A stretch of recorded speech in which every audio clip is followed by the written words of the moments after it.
did you encounter any pushback or sort of um, an attitude of maybe lack of trust? I don't know if trust is the right word, but Yeah. were you like trying to sort of justify yourself in front of clients because the team was all international and you didn't have an office?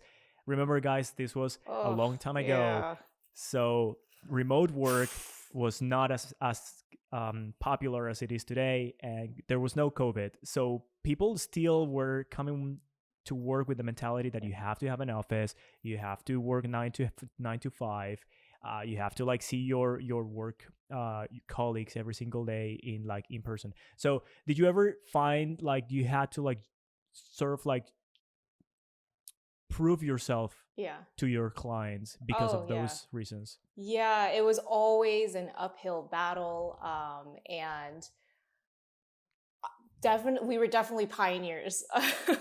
And it's funny because I'm sure like people hearing this now are probably like, oh, yeah, remote work. Like, yeah, that's great.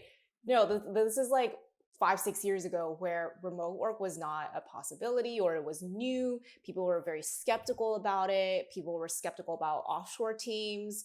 And most of the development companies that are in this industry are outsourcing to Southeast Asia, where they've been burned by their processes before, or there's language barriers, or things are taking way too long, longer than expected. So we've talked to a lot of leads and clients who have gone through that experience of working with offshore companies, and so we had to like re-educate them of, one, we're not offshore. We never brand ourselves as offshore. We are a global company. We like people who have different cultural and work backgrounds. And it's that diversity that adds to the WANDR uniqueness and the unique selling point, and the value that we add back to our clients.